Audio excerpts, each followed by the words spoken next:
Good evening, you lovely lot. How you doing? It is Middle-Aged Gamer Guy, also known as Mags. How you doing? Great to see you again for another Tuesday night gaming chat where we talk about the latest gaming news and reviews from the last 7 days or so. How is everyone in chat? We are live on Twitch and YouTube. I'm just checking that that's all working on the YouTubes. Yes, it is. Let's say hello to a few people that are in. First one in tonight was Kindred. Good evening, Kindred. Flame, good evening. Retro Cesar, good evening. Hi. Danker, let's go. Let's go indeed. How are you doing? Great to see all of you. Welcome on in. Also, in the chat, we may have a selection of fine sandwiches and biscuits served later, just to let you know for the chat. So there you go. Because it has been requested, therefore, we may deliver. They may be digital sandwiches, so they might taste of absolutely fuck all. But it's the thought that counts. There you go. Anyway, obviously I can't do this talk show by myself. I have to have someone who is... cannot believe we just get sandwiches if we ask for them. I did mention a selection of biscuit, Em. Did you? You missed that bit. I said a selection of biscuits. I mean, we're not talking any old biscuits. We're talking like the big square box in the expensive tin with 2 layers. The assortment, you know, the ones you wheel out for Christmas, that kind of thing. That is very fancy. Good. Thank you. I'm glad you appreciate that, because if you didn't, I'd have been like, well, you ain't getting anything else. Please welcome my co-host, who I don't pay in biscuits, frankly. Pass me a jammy dodger. I love that, says Danker. Knowing our luck, we will open a tin and it will be granny. Yeah, there'll be nothing but cotton and needles. There you go. Please welcome the co-host that knows the most. He's not too fussed about biscuits, but does enjoy the odd bourbon. Get up, Mr. David Jones. Good evening. Good evening, mate. How you doing? I'm all right. How are you? Not too bad, thank you. And you can't start paying me in biscuits. It's got to be cold hard cash, please. Bollocks. Especially all these console price rises. Need the money to start saving up for the next gen. Can you imagine going into every penny counts?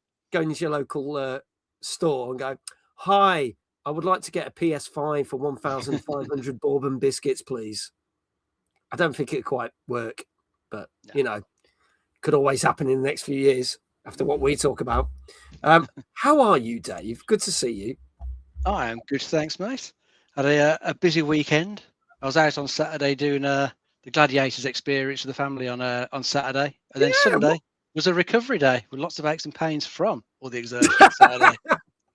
Is that because you got beaten to a pulp by gladiators, or just the sheer, oh my God, I'm not as young as I thought I was while running up this travelator? Well, that's it. I am well past my athletic prime these days, but I survived. I did most of the stuff. It was just trying to do the travelator at the very end of the day on the adult version, the Eliminator, because they had like family versions of some of the things, and the family Eliminator, which like little kids go on, that one was quite easy. Could do the travelator on that one, but like hours later at the end of the day, I tried to do the adult one, and I think I face planted about 3 times on that fucking travelator before they stopped it and let me up.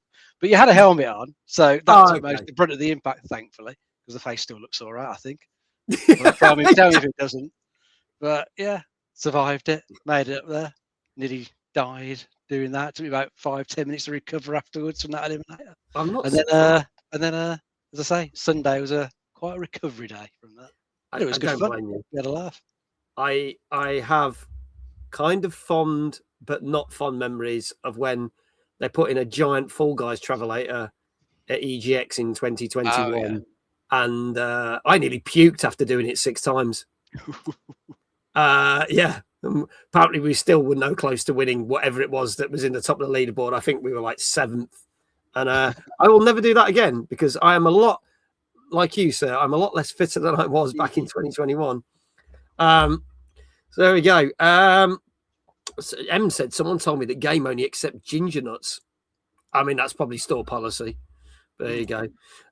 With the amount of developers closing, there won't be any games left to play. Well, that's true. So maybe, you know, we could just go outside or read a book. Controversial, but maybe. Damn. Turning the dial to 11. That's probably why your face planted. If they turned it up, it's like, not surprised. Yep. So when you weren't face planting, did you get any time to play some video games this week? I did, but just pretty much the same stuff as last week. A bit of Forza 6 and a bit more of Battlefield 6. Just getting a bit further in those. In Battlefield, I was just trying to do the the particular battle pass for this part of the season. Just Okay. And to be a decent gun at the end. So I was just playing to get the points for that, which I managed to do. So I've played a bit more this week. So I think it's the next part of the season, the third and final part of the season.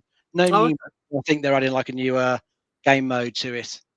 So I'll play it this week and try that out. Then the other thing I did try was last week we looked at that Adventures of Elliot. So I had a look at the prologue demo that's available. That seems all right. Does seem very much like Zelda, the old classic Zeldas as we were discussing on the show. Everything about it.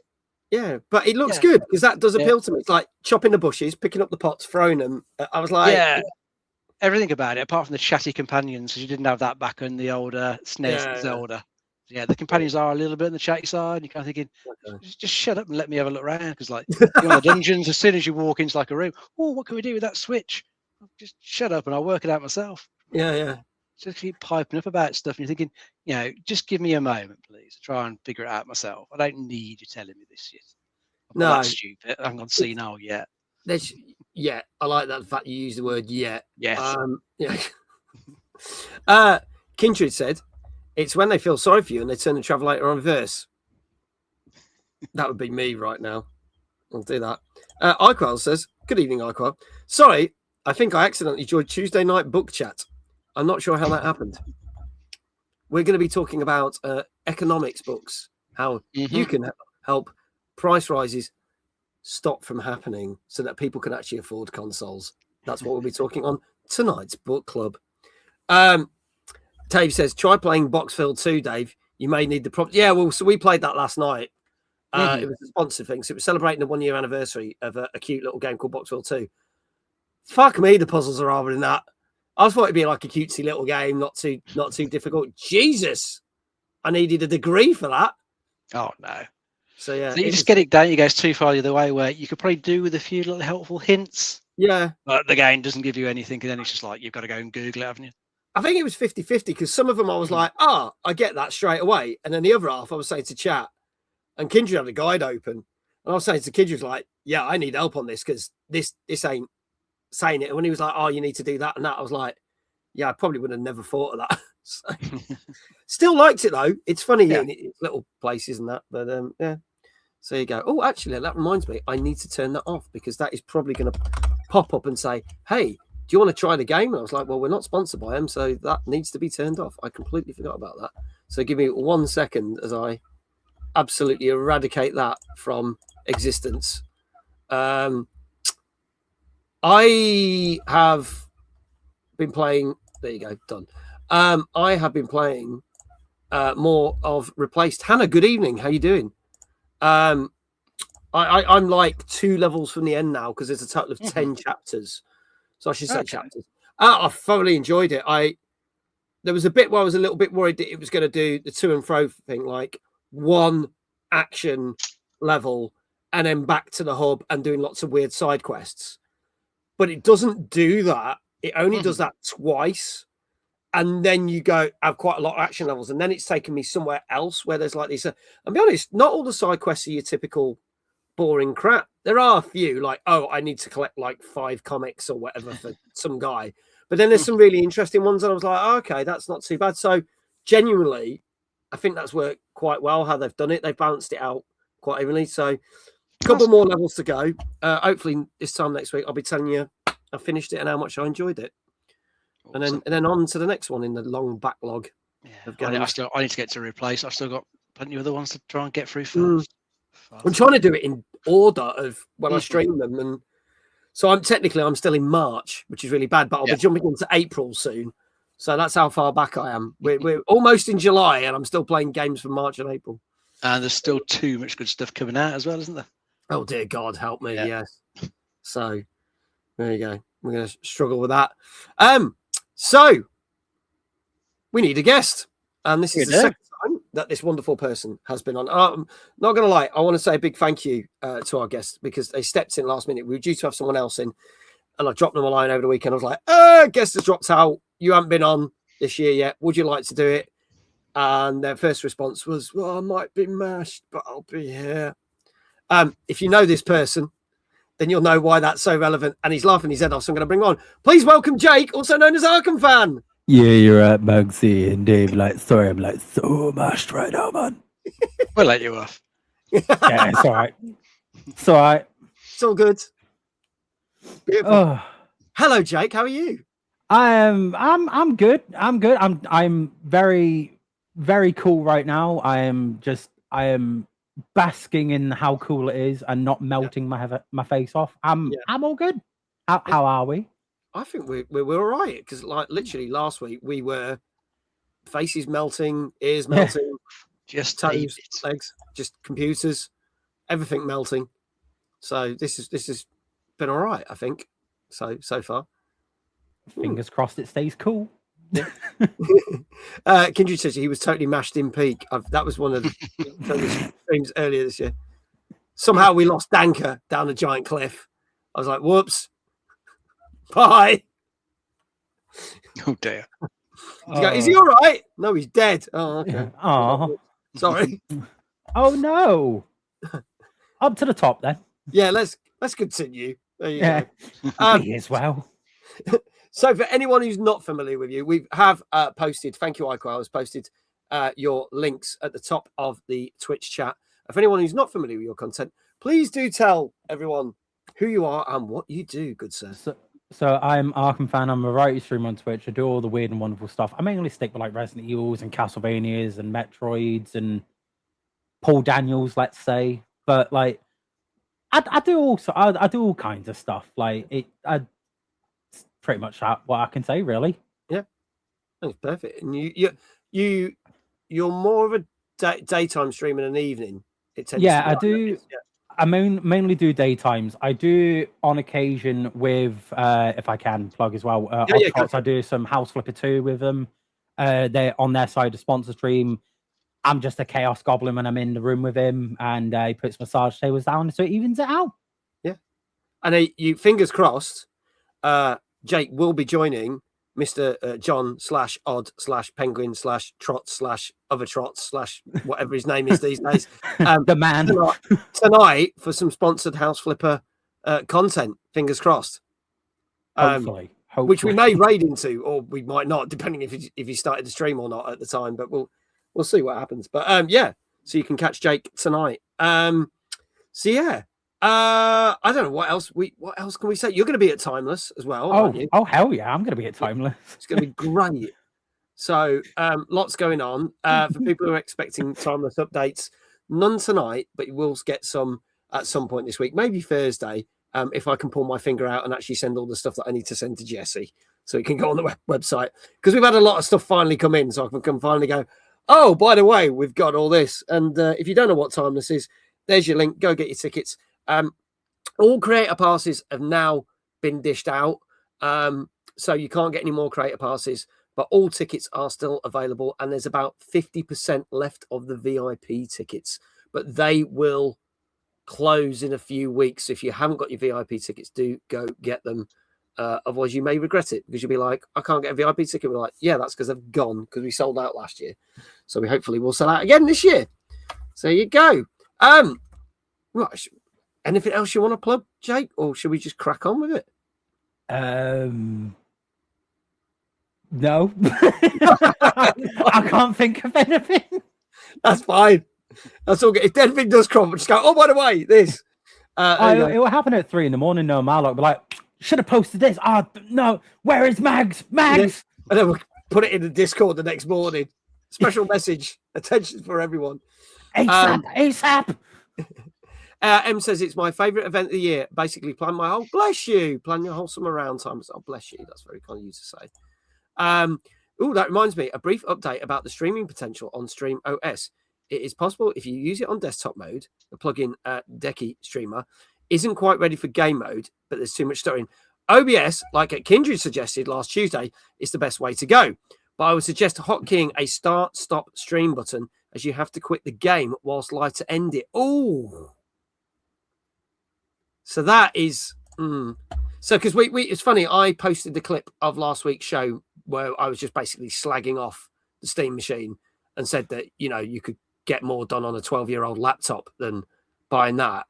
I like that. Or just buy a PC and fuck the stream box off. There you go. Someone commented on my TikTok for it saying, you're not giving the correct facts. You can stream for it and you can do this and you can do that. And I was like, true. It doesn't work very well, as Dan can just say that. It works. You can very, stream very off of a badly. PC as well. Like, what's the point? Yeah. Has Dave frozen? I He has, don't hasn't he? know. Oh, he has. Look, he was just looking. I think we've offended him. We were talking about the Steam How machine. dare you say that about the Steam box? I'm off. He was just like fucking gone. Yeah. Mind you, that happened to me last week. I got kicked off with a thing, so I was like, damn. So let's see what I said. Bless iQuell bigging us up as well for timers. Thank you, iQuell. I appreciate that. Kindred said, even themselves have backtracked to say no longer can do 4K at 60 frames per second, which is pretty bad. Danke said, I thought he was just fascinated by what you were talking about. I mean, there was that, but clearly Yeah, there's that as well. there is that as well. I am going to wait a few minutes because I don't want to start the show and then play the trailer and he goes, I've got no idea which game we're talking about. I've got my phone on standby as well, just in case. Maybe his jailer came back and saw he was streaming and not in the dungeon corner. Yeah, no biscuits for him or fancy sandwiches. Oh, speaking of which, you know, you were saying about like 1,500 Bourbons. Nah, they only set Garibaldi's. Oh. Yeah, so if you got loads of Bourbons, then it's... Thing is, I don't know 1,500 people called Gary or Bold. Neither do I, really, which is quite surprising. And the only one we were talking about earlier was Gary Barlow, and he's just tall and he's got a lot of hair. I don't think he'd come to Timeless and go, this is what I call a great day out. His son might. His son might, if he can get through the door. Yeah. Hey, here he is. Stupid Wi-Fi. Oh, I dropped out. There you go. No, It can't be the heat this week. Yeah, we were just saying that you got offended over the Steam box. Like, how dare you say this about the Steam box? I'm off now. Just appalling. Yeah. And I'm not going to stay here and listen to that. I clearly have offended people on social media because I just called it a giant piece of shit. But I was like, I don't care. I used that clip where I was like, it's a fucking bag of shit. I mean, at the end of the day, you can't please everyone. Like, people are going to say that the Steam box is shit when it is, in fact, shit. And then there are people who will be like, oh, well, like what you said, like, you're not stating the facts. Like, it does the same thing as a PC does. Why are you complaining? Yeah, it's just twice as expensive. And Yeah, that's the problem that's killing it, really. It's price. If it was a bit better price, people might be a bit nicer about it. But to me, it's not worth it. It's was it nearly $1,000, isn't it? Not far off of the base model. Yeah. Not even nearly $1,000. Not for the performance you're going to get out of it either. No. Yeah.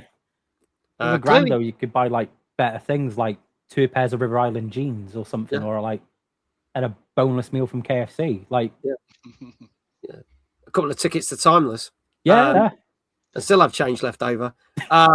Clearly, Gary Barlow would say that today could be the greatest day of his life when he hits arcades for Timeless. I'm sure he would. There you go. Be positive about the Steam box. Does smiling why I say it's shit.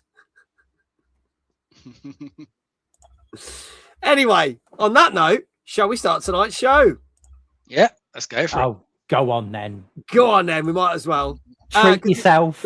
Got nothing better to do. We have got nothing better to do. That is like, we got a 272nd show tonight. We're going to be talking about new games such as Star Fox and Dead or Alive 6, Last Round. But that's not the last time we see that. But we'll explain why they're going to milk that for more. Plus, we've also got lots of news about price rises, components, and frankly, people just getting miserable about the fact that, consoles are just taking the piss now with their prices. So lots of fun news. But on the upside, we're also going to talk about the UK retail charts as well and see where certain games have landed and see what's changed from last week to this week. Ryan, good evening. There you go. Oh, shit, yeah, there's a show. Yeah, even we forgot. There we go. So we're going to kick off with our first game, which may sound familiar, but it's not quite what you think it is. This came out actually at the start of last week. We wanted to try and fit it in last week's show, but the reviews hadn't quite come in. This has come out on Switch and PC. This came out on Monday the 22nd. This is Dark Scrolls.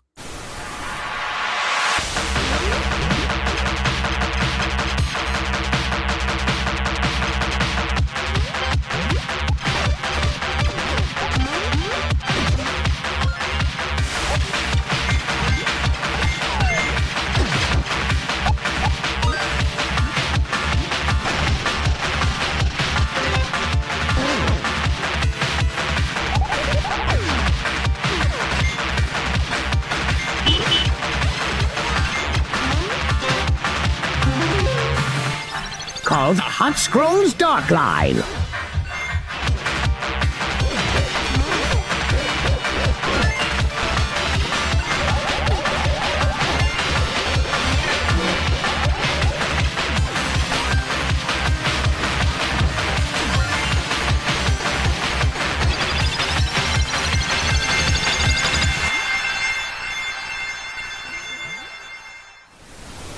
Professional game wizards are pondering their orbs, ready to impart the forbidden knowledge you need. Become the envy of every sorcerer and petty hedgemate on the web.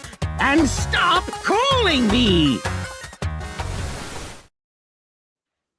There you go. Do you remember when you used to have those chat numbers that used to ring for game tips and then your parents would shout at you because you've just spent like fucking 15 quid on finding out something that took 30 seconds? The good old days of the 90s. Yeah. So yes, Dark Scrolls. See what they did there? Very clever. Dave, tell us a little bit more about this one. Yeah, so this is yet another roguelike. Yeah, we've got plenty of these that keep popping up. This is a little fast-paced side-scrolling one there. I think you get about 9 different characters that you can pick from. Yeah, and they're not all like your classic ones. I think one of them might even be like a little dog and look like there was a little sort of rat or something playing a musical instrument in there. So you got a bit of an eclectic mix of characters. But it's basically just a sort of fast-paced run for these procedure-generated levels. Looks okay. Looks like it's going for a bit of a sort of 8-bit style, graphics-wise. And looks like all the projectiles that you can see on the screen at once got a bit of a sort of shoot-em-up vibe to it as well in places. Lots of projectiles to try and avoid. Looks okay. Yeah, I think the dev for this one has done some decent games in the past. I keep meaning to play their last one, Gumbrella, because that always looked quite good. Yeah, same studios. This is their latest one. Yeah, looks all right. Sweet. Okay. All right. Jake, do you fancy a bit of Dark Scrolls? Oh, any day, Magsy. Any day, mate. No, it does look fun. I do like the side scrolling aspect of it. I do like my dungeon crawlers as well. So I would happily give it a go. Yeah. It looks pretty sweet. I like the look of this. I like the fact it's got a retro vibe to it. As Danka mentioned, this is a Devolver game. 9 times out of 10 Devolver games are pretty decent. They do get ones that can be a bit averagey, but yeah, we'll see how this fares. Kindred has said, thank you, Kindred. Normally £7.28. Normally £8.09, but down to £7.28 on Steam, and it's £9 on Switch, so a little bit more expensive. Not bad at all. Not bad at all. So, for those who have not seen the show before, or haven't been here for a while and have got amnesia, we don't review the games, but we scour the internet to find tons of reviews from lots of different well-known sources, such as IGN, Eurogamer, Gamer Ranks, to name a few. And I take the scores and turn it into an average score. You may agree with it, you may not, but we are going for the critics' scores only. And you can have anything from between 0 and 10, and you can have 0.5s as well. If you guess it correctly, we will give you a shout out in the chat. So let's see what we've got so far in the chat. Danka's going for a 6.5. Flames says an 8. Retro Jazar says an 8. Hannah saying a 7.5. Kindred saying a 6.5. So we got it seems to be ranging. And that may be too high. Now, I'm intrigued, Kindred. Why do you say that? Is this not your kind of game? Is that why you're saying that? I'm interested to know. But there you go. I'm going to start with Dave. What do you reckon this got? I'm going to try a safe 7 for this one. going for some safe 7. Ah, seen some players' reviews. Interesting. But did the critics like it more than the player reviews? That's the question. Jake, what do you reckon? I'm going to price this right, Dave, here. 7.5. 7.5. Nice. Okay. All right. Folks, if you haven't already had a go, drop it in now. It's Dark Scrolls, which came out on the 22nd of this month on Switch and PC. And if there are no more guesses at the score... Oh, Ryan's snuck in there. Nice one, Ryan. Ryan's saying a safe 7 as well. I can tell you that this scored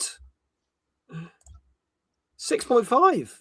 Oh, dear. So it's good, but it's not great. Like, it's not anything special. And the critics seem to be agreeing, with, as Kindred said, with some of the players' review scores. So, yeah. Lava Bean, good evening. How are you doing? One critic score gave it a 3. I did see that. There's one critic that hated it. Generally, it got okay vibes. I can't remember what the main reasons were why it wasn't that great. Wasn't IGN, was it? Huh? Wasn't IGN, was it?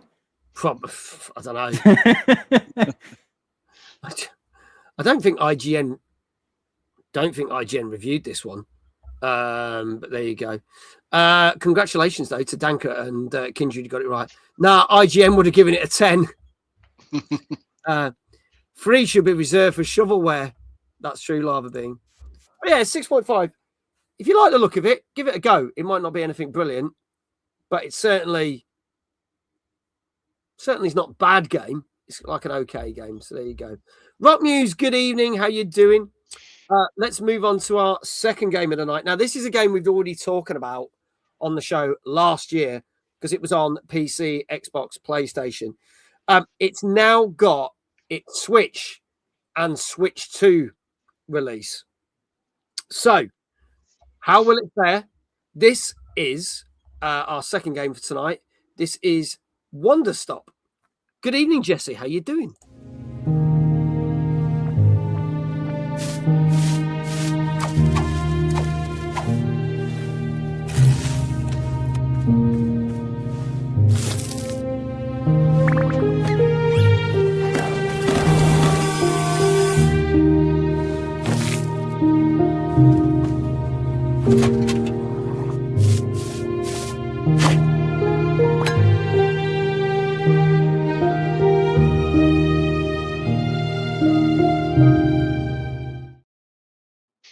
So there you go. Some of you may remember this game. This was a game where you basically open a mythical coffee shop, isn't it, Dave? Yeah, that's right. This is a bit of a cozy game, but it's a bit about the character trying to sort of unwind and take things a bit easier because they're sort of suffering from a bit of burnout. Your character's a warrior who was searching for a trainer in this like magical forest. Collapses in there, she's worn herself out, and just awakens at this tea shop that she gets asked to run. So, you got to go out, farm some of the stuff that you need to make teas, and then various people will come in. You'll make, a tea to suit them. And then, there'll be a little narrative that's unfolding as you're doing all that. It looks like it'll be quite a nice sort of chill game, and it's dealing with some like interesting stuff as well. So, dealing with like burnout and how to sort of, look after yourself a bit better. So, got some interesting themes to it. Yeah. I remember it did pretty well on the show when we talked about it last year. It is normally 20 quid, but you can currently get it for 17. And this is for Switch and Switch 2. So there you go. Jake, your thoughts on this one? A cozy game. I think it looks gorgeous. Cozy games I very, very rarely play, but I can see why people love it and adore it and everything like that. Just like the vibrant colors of it, just even from the trailer alone, the music on that, it's gorgeous. That's pretty much all I can say about it, really. Yeah. Okay. So start getting your scores in, folks. Danka says, I think the original release was an 8. I think it was an 8 out of 10 from memory. I did kind of have so it's got an 8 out of 10 when we talked about it on all the other platforms.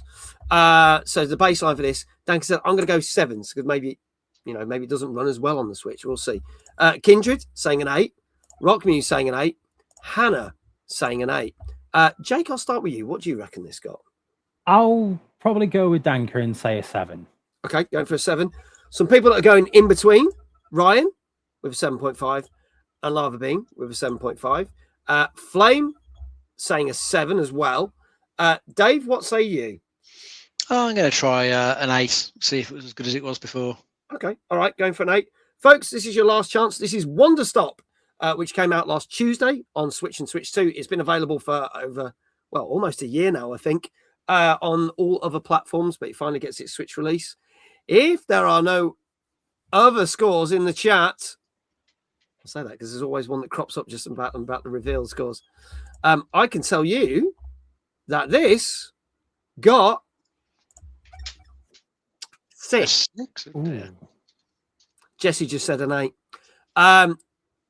It suffers, apparently. I looked into this. Em's like, oh, that makes me so sad. So I was like, why? Why's this got not as good? And apparently the Switch conversion has not come out so well. And it does, weirdly, not more so on the Switch 2 than the normal Switch, which makes the mind boggle. It lags a bit. Yeah. And the gameplay's not great. Now, for a game that is of that caliber, you kind of think, surely it shouldn't have that issue. So something's kind of gone wrong somewhere. So what I would say is, if you like the look of it and you want to, it's exactly what Hannah said, I might hold off then. So it's a bad port. Yeah. Possibly it could get sorted. But at the moment, you're better off playing it on other platforms, so PC, PlayStation, Xbox. So technically speaking, yeah. I mean, Switch indie games release are hit or miss. Agreed. Unfortunately, this one suffers a bit. Someone might need to get a talking to from their team. I agree. There you go. Oh, I'm watching a video now about it. Looks like porting coding went a bit wrong. So there you go. So I would say, if you've got other platforms, get it on there because we know that's good and gets a good 8 out of 10. If you're waiting for a Switch, maybe hold off. That's a big drop from the original release. And yeah, 2 whole scores down. 2 whole scores down. So there you go. Double oof. No one got that one right. I think we've kind of tricked people. That wasn't deliberate to trick you, but there you go. But you would have liked to think that it would have got the same score that it does. And we have seen that happen with games that move from one platform to the other. But there you go. Let's move on to some gaming news. I'm sorry to be gaming bad news, I should say, the way things have been going on this show recently. We're going to kick off with some things. Microsoft announced significant price rises for Xbox. Again. Yeah. Starting from the 1st of August, prices in the US and other places to be announced are going up. So, just for the American market, they're going up by $100 for the standard Xbox 512 gigabyte version. This is for the Xbox Series X. And if you want the 1 terabyte version, it's going to cost an extra $150. The 2 terabyte version is being discontinued. Go figure that one out. Which means that a Series S, which was the budget range console, bearing in mind, is going to cost you between $500 and $600. Right? So that's now the price of what the Xbox Series X was. And the Xbox Series X is going to cost you between $750 and $800. Right? When you compare it to the price rises from the PS5 that we got recently, a base PS5 is $600. The one with the disc drive is $650, but the PS5 Pro is $900. So to get a console that is coming up to 6 years old is nearly £100 or $100 less than a PS5 Pro that's only been out for a bit. Yeah. Let's have a look at this. So, a couple of people saying a few things. Queeky says, and here comes Queeks, and everything sounds like you're holding a staff meeting discussing some tech issues in your latest development. True. Imagine showing a trailer that includes the lagging. I don't know. Wonder if there's been bigger drops between systems. Who knows? Good to see you. All prices are 20% higher. That is a large jump in prices. I bet it's the RAM costs. Well, yes, it is the RAM costs because we obviously all have extra money nowadays. I'm glad I expanded my Series X and PS5 memory when I got them. Also, Nvidia is releasing the 3060 12 gigabyte model for $299 USD. And I have to guess all that is RAM prices. Xbox really does give and take away. We'll drop the price of Game Pass, but you won't be able to afford a console to use it on. So here's some other things. Microsoft to put a statement out, and this is what I find interesting, is they hoped that they weren't going to have to do another price rise, okay? But again, due to the RAM costs and the price increases, it has basically mean that they have had to put the prices up again. They are also worried that prices may go up again by autumn 2027. Okay, so this will be like the fourth time the prices have gone up. Okay, however, Microsoft have stated, because it does mean that now prices are now 2.5 times more than like most things out there. It's ridiculous.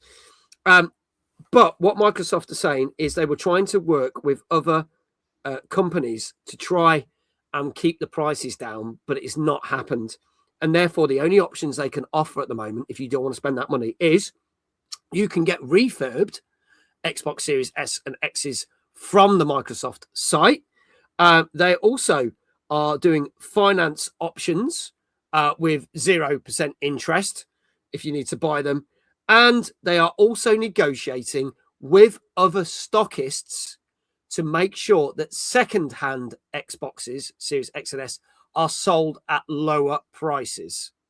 Whether that happens or not, we don't know, but they are trying to do that. So I'm going to start with Dave. Your thoughts on this, because like fourth time now, this is getting insane. Yeah, and it sounds like it's going to happen again. If what they're saying is true about the prices going up again, next year for like the RAM and storage costs, because that's where it's all increasing, just like really on those components, and it's all, all the AI data centers that these big tech companies want to build, because we all want AI, don't we? Clearly, that's where they reckon all their profit is going to come from. So that's all the investments go in. And it's just driving the prices up for other companies to try and buy these components. So sadly, the consoles, just increase in price, and that gets passed on to us, the consumer, aren't we lucky? Yeah.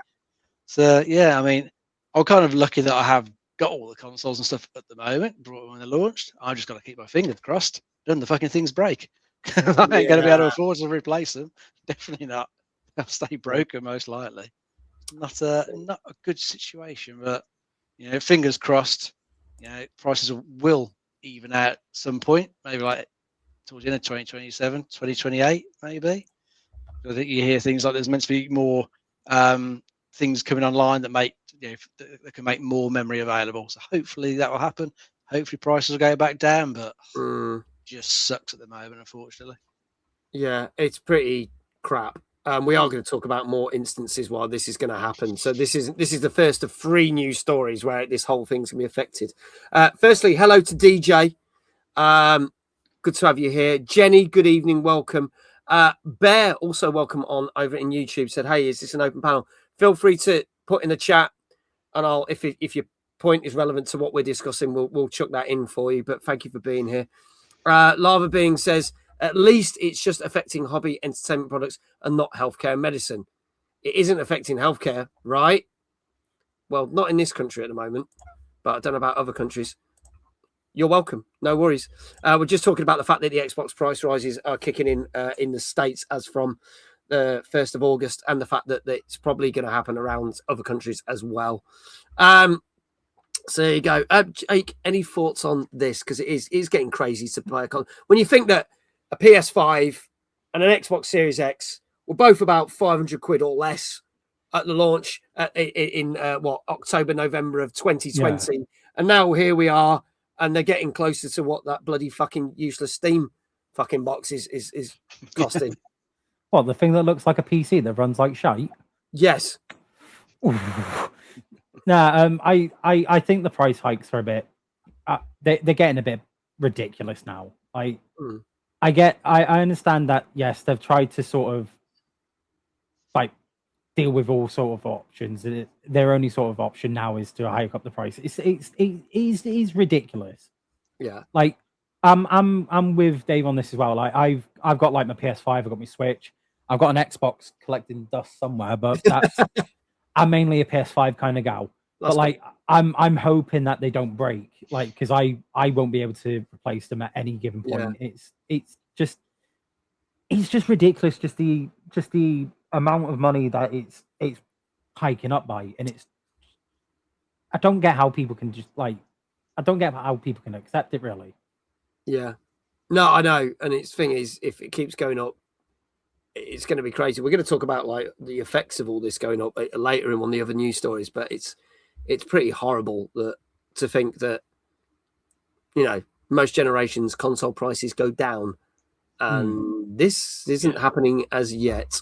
Danke says, I bet Microsoft are at least happy that they haven't got a red ring situation in this gen. It would have been his. Yeah, can you imagine with that? And then you can't get the components. Henchman, thank you for the follow. It probably is affecting healthcare costs in this country, says Big Jesse. We just see it budget rather than direct payments. True. Someone already made a knockoff Steam box, cheaper and better. There you go. Lava Being, PC components are going to keep going up, though. Steam Machine might be value system soon. If they keep it at that price, possibly yes.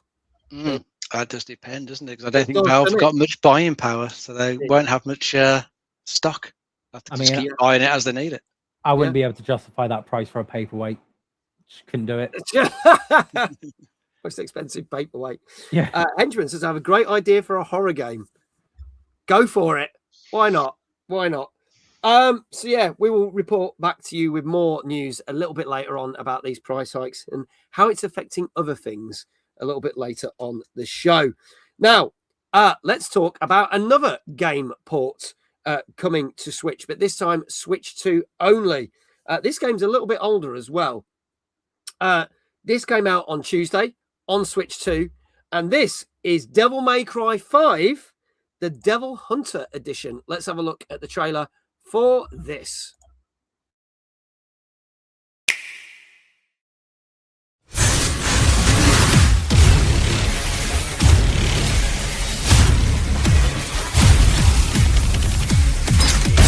All right, time to kick some ass. No hard feelings, guys, but this is my gig. To see one's justice through, a man must fight for it. If you want it, then you'll have to take it.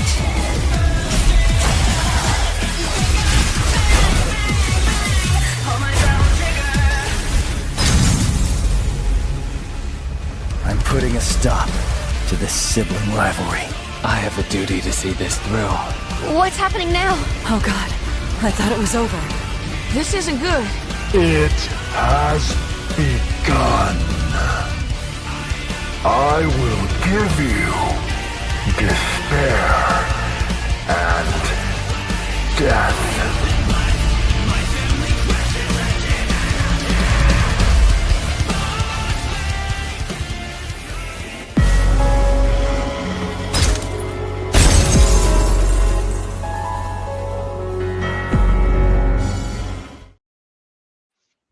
There you go. So there is a bit of a price slash on this, as you saw on the trailer, but also Devil May Cry 5, normally about 35 quid or 40 quid, depending where you get it from, because I think that's from their own Switch store.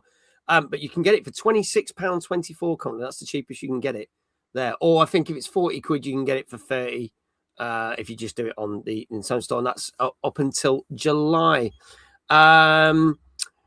Did that Devil May Cry flop? Always found it weird they didn't follow it up with a sequel. As far as I know, it didn't, Henchman. I thoroughly enjoyed that one. I'm not going to lie. But there did seem to be a bit of a gap, because you got to remember that it was quite a time gap between Devil May Cry 4 and that, because in 2013, they did that reboot, which didn't do well, but I also very much enjoyed. And actually, all the critics enjoyed it, but the fan base were in outrage of it. But this originally came out in 2019. Can you believe that? 2019, but it's finally on the Switch 2. So, Dave, tell us a little bit more about this. Yeah, so this is just a port of the 2019 game. It's basically the same game as before. Same story, same characters in there. But what this is kind of adding in, it's got like additional, I think, sort of devil breakers, some extra costumes, various characters, extra battle tracks, to some DLC content in there as well. So I think that really affects the game. Just a few nice little extras on top, since this is like a new release for the Switch. But it looks like a pretty decent version. I had a look at a video of it playing earlier, and graphic-wise, it looks pretty good. There's always some differences on the Switch 2 version compared to others, but it looks like they've done a pretty good job bringing it over, because it still looks pretty nice graphics-wise, and Capcom have done a pretty good job with like bringing their more recent stuff across the Switch 2 as well. It all still looks and runs pretty well on there. It's quite surprising, quite impressive as well. So I think for anybody who has only owned a Switch and hasn't had a chance to play this before, this looks like a good version to jump into and play. It's very nice. I can thoroughly recommend this. I like this game a lot. So, like you, Dave, if no one's played it and you got a Switch 2 and you haven't got it on anything else, go for it. Jake, did you play this one? You played any of the Devil May Cry? Yes.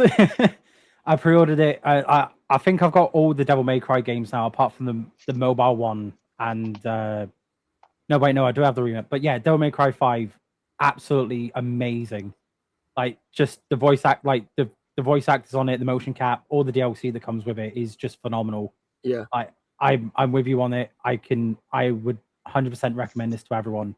If you've got a Switch 2, you never played Devil May Cry before, get Devil May Cry 5. It is just phenomenal. Okay. I wonder if this version is Switch timed until other systems get it updated.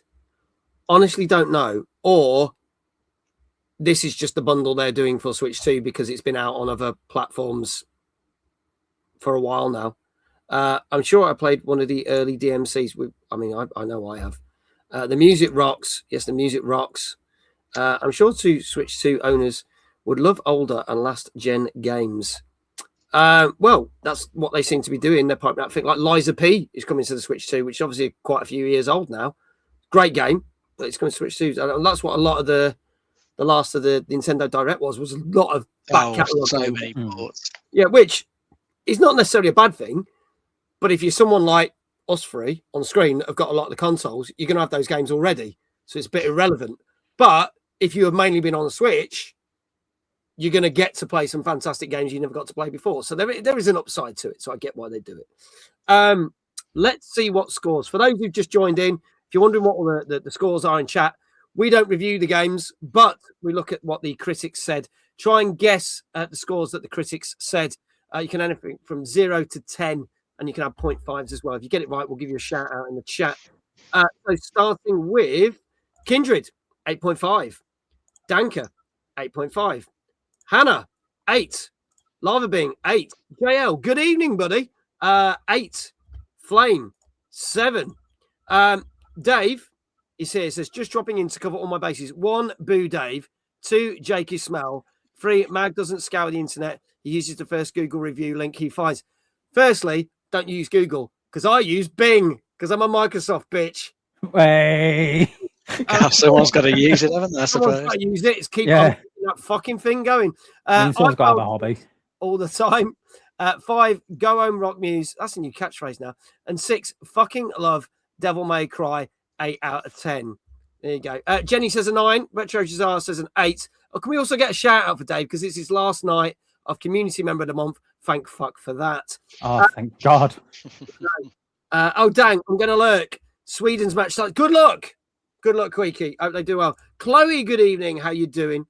May drop in and out as I'm on a car en route home from the airport. Hope you had a wonderful time. Hope you had a good trip. So there you go. Giles says evening. Hello, fella. Good to see you. So let's start with Dave this time.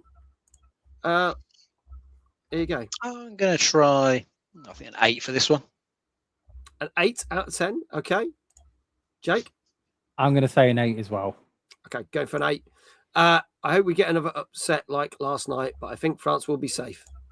Good. I don't know. I'm not following the football at all. I don't do sports ball either. No. I forgot it was even. Yeah, well, funny thing, we were actually on last week while the England match was on, and everyone says, "Oh, Shouldn't be doing that. You're not going to get many people watching. Fucking loads of people watching this. So, Yeah, plenty of people hate football. yeah, so there you go. There you Good go. on. Hate's a strong word, but you know, yeah, we don't like it. There you go. Right, off again. Back soon, maybe. Great. 5.5, just for the sake of it. 8.5 says Ryan. Chloe says 7. Folks, last chance. This is Devil May Cry 5, the Dead Hunter Edition, which has come to Switch 2, and it came out last Tuesday. If there are no more scores in chat, hang on. DJ says, I love my footy, but was gigging when the England game was on Saturday. Still had a busy pub. See, that's all right. It's all right. I can tell you that this is interesting because if you think Wanderstop didn't do well because of the conversion, and then you've got a game that's probably way more graphical and way more intensive playing on the Switch 2, this got an 8.5. Very nice. So this did really well. So there you go. So Ryan, congratulations, you got it right. Good on you. We also had Danker and Kindred. So I think Danker and Kindred might be in the lead. I think they're 2 out of 3. I think now. People are really enjoying the port of this. Yeah, they've done a really good job, like a really good job with it. So there you go. Congratulations, Ryan. There you go. 2 out of 3. So these are the guys that are in the lead tonight so far. 2 out of 3 ain't bad. There you go. Let's move on to our next game. From absolute chaos and darkness and metal to something a little bit more cozy and a little bit cuter. This came out also last Tuesday on PC, PS5, Xbox Series X, and Nintendo Switch. And this is Dear Boy.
There you go. That is Dear and Boy. Some people thought I was saying Dear Boy as in like writing a letter, or Dear Boy as in a boy that was a deer, but it's Dear and Boy. There you go.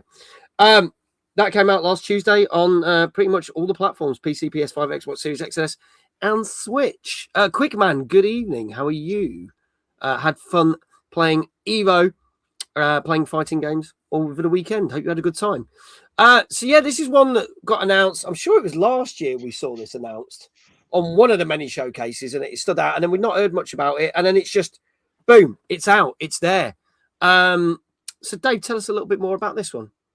Yes, it's one of your little sort of cinematic, side-scrolling narrative platform puzzle games. We've seen quite a few of these, and they all tend to sort of play and control in like the same sort of way, similar sort of puzzles in them. But you know, this one looks like it's got quite a cool little sort of storyline going. I like the look of the little deer that's in there that you make friends with. That helps you out through your journey. Yeah. And I think as you play through the game, it grows a little bit more and gets more abilities that it can use to help you through the game, solving the puzzles, trying to keep clear of the enemies that are in there. Because it looks like there's some sort of strange, like alien type creatures that come into it.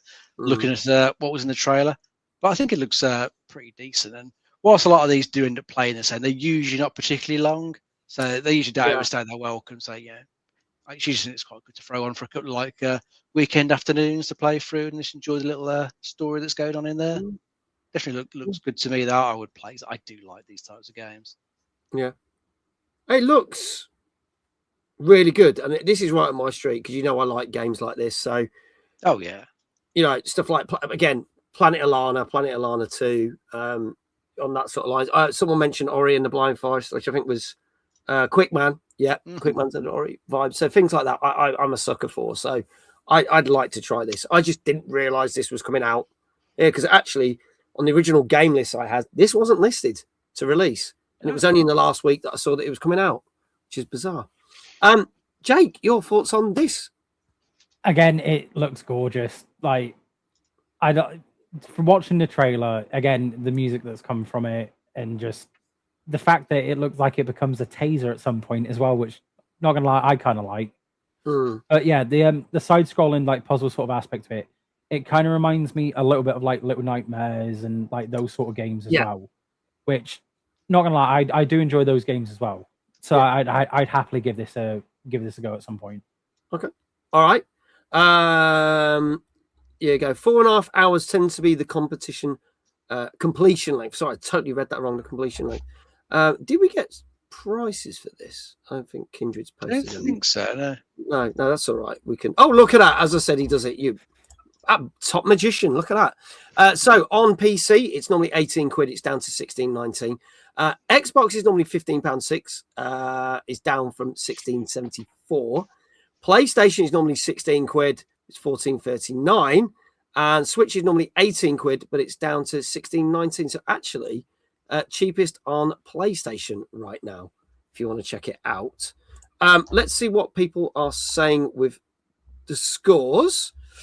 8 out of 10 from Danka. Ryan saying a 7.5. Hannah is saying an 8. Jenny is saying an 8.5. Quickman saying an 8.5. JL saying an 8.5. Rockmuse saying an 8. Kindred saying an 8. Taking a big leap, says Lava Being. 9 out of 10 from Lava Being. Folks, chat, get your scores in now. And I'll start with you, Jake. Oh, I'm going to give this a 7. Okay. Just to be on the safe side. All right, going for a safe 7. Dave, what say you? I'll try a 7.5. Okay, going 7.5. All right.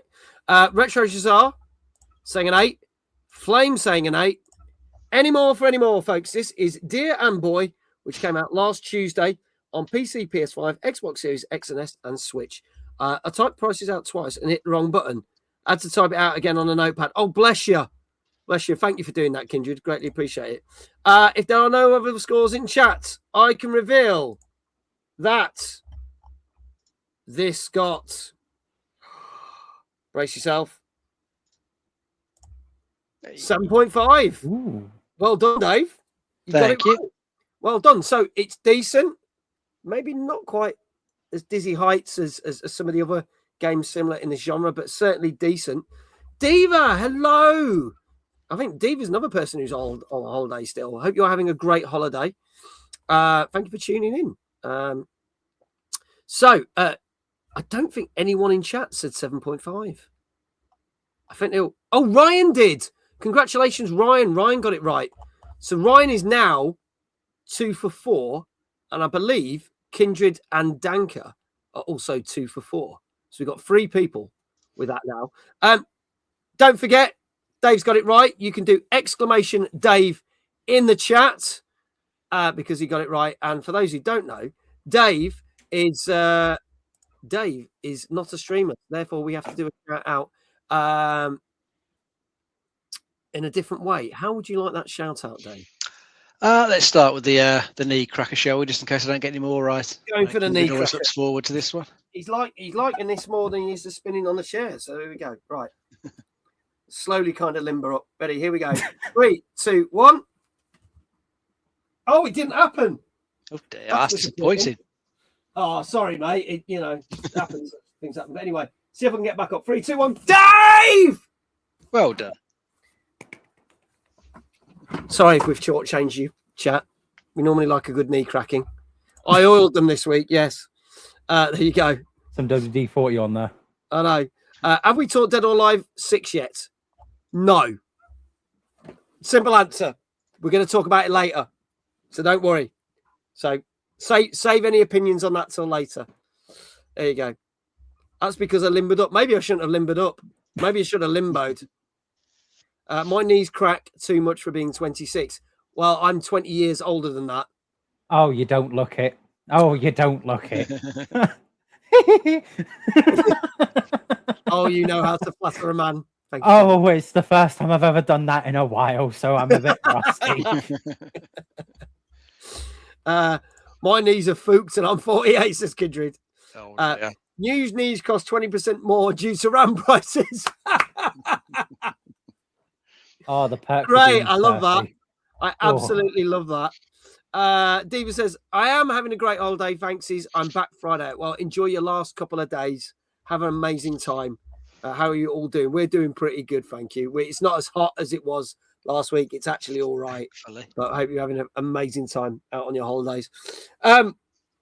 Let's go talk about some more basically news that's going to depress everyone. So obviously last week we talked about GTA 6 and what it's going to cost and the fact that the pre-orders have now gone live. But some major retailers around the world have stated, because obviously it seems that Rockstar have teamed up with Sony to state that, and it put this on the posters, GTA 6 will work best on a PlayStation 5 Pro. So they both go plays best on a PlayStation. What is funny with that statement is in the poster, it had a PlayStation 5 with the disc drive. And they had to remove that because, as you know, it's only digital. So then the same advert was then put out again, but with the PlayStation 5 without the disc drive. So I thought that was quite funny. But what has this to do with consoles? Well, some major retailers have stated that due to the chip shortages and problems and the fact that consoles have not been selling as well as they normally do due to the prices going up, they expect that they won't be able to meet demand if consoles get more popular due to the release of GTA 6. And we're not talking like these PlayStation 6s or whatever. We're talking about what we've got now. PS5s, Xbox Series X and S's. This is what we're talking about. They've basically said that because the hardware availability is not there, and that a lot of people and suppliers are saying that the chip shortage is probably going to run till 2030, which is not a good sign. It will be the first time ever have prices have continued to go up on all consoles. So as I mentioned earlier, it's the first time ever in the history of anything where prices have constantly gone up, not gone down. And they reckon this will lead to people not being able, this autumn and winter, being able to buy PlayStations and Xboxes because of the demand for GTA 6. I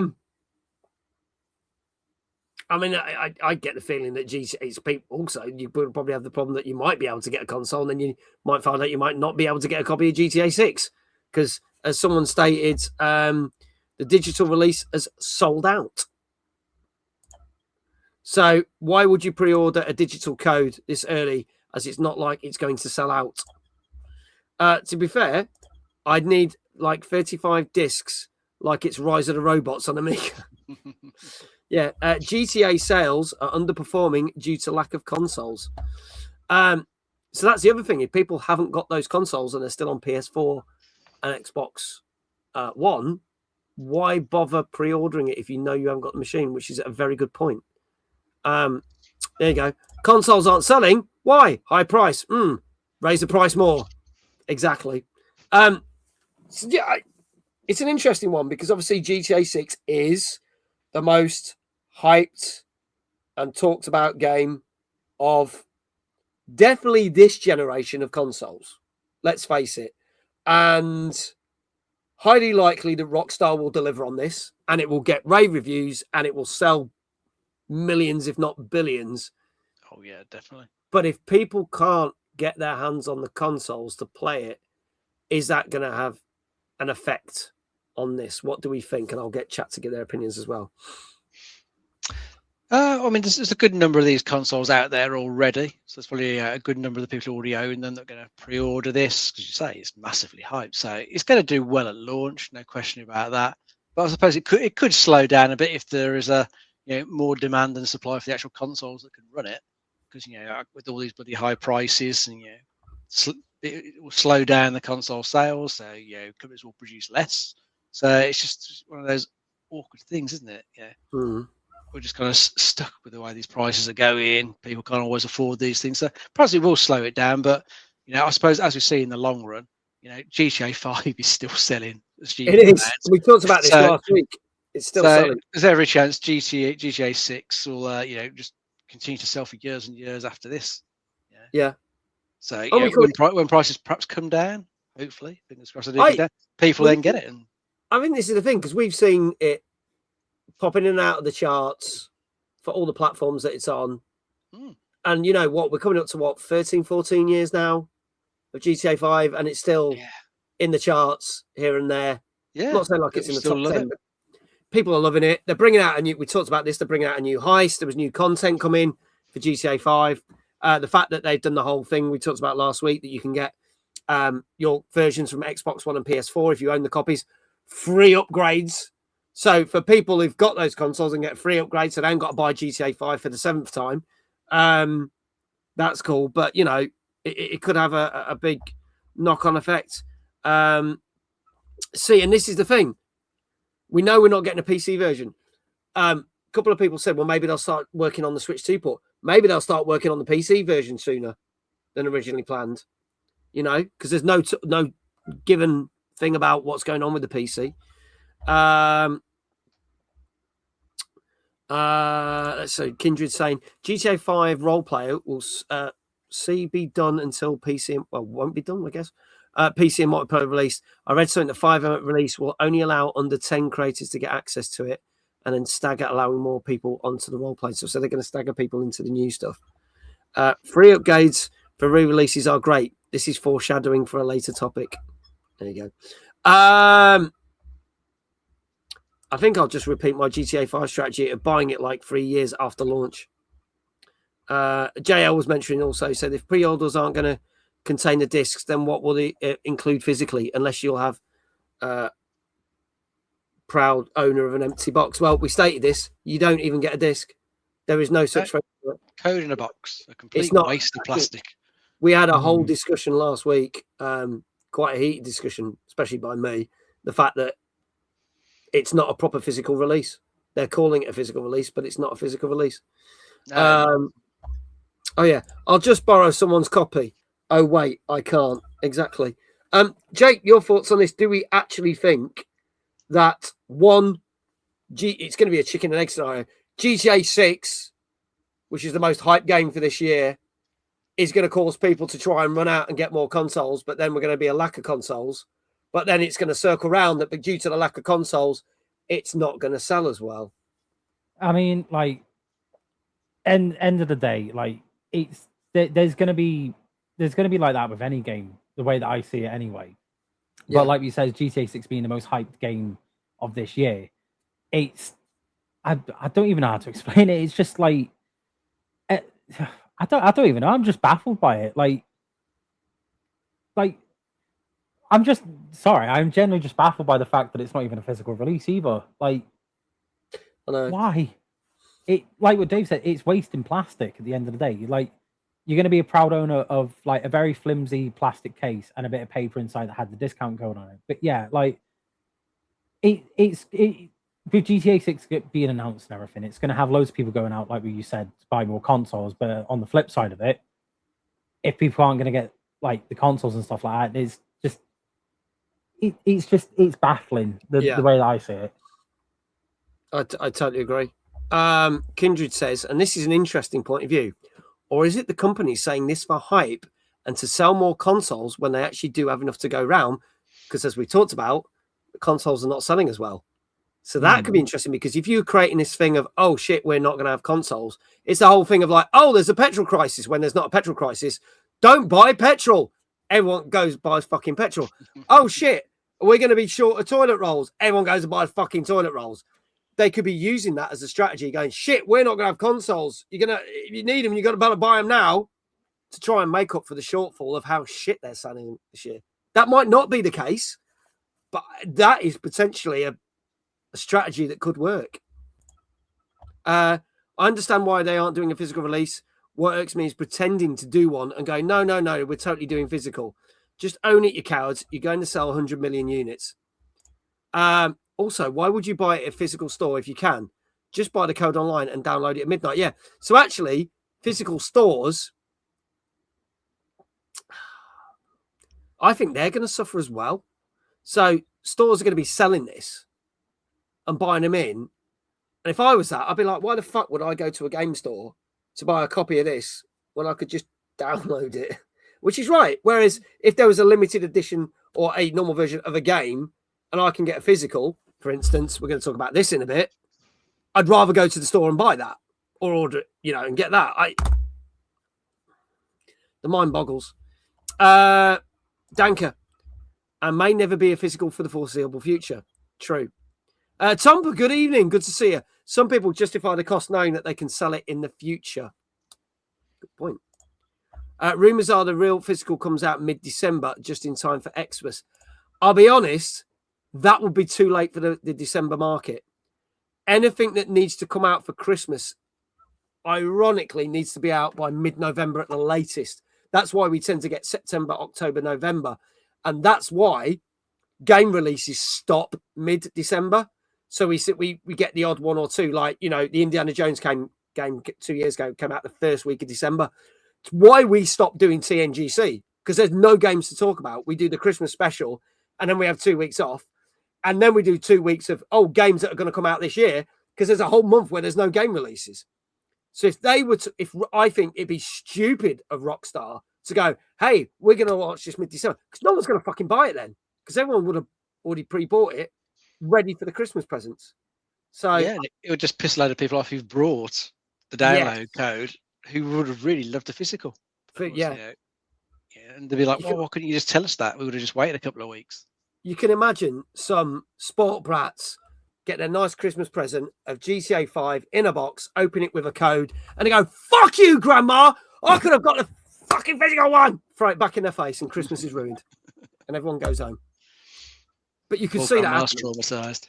I know, bless her, and she'd never buy GTA 6 again. Mm-hmm. The only reason to buy physical is you want a GTA box one, the shelf for a full franchise collection. That really is it, isn't it? But it is that. But then again, it's still not the true form.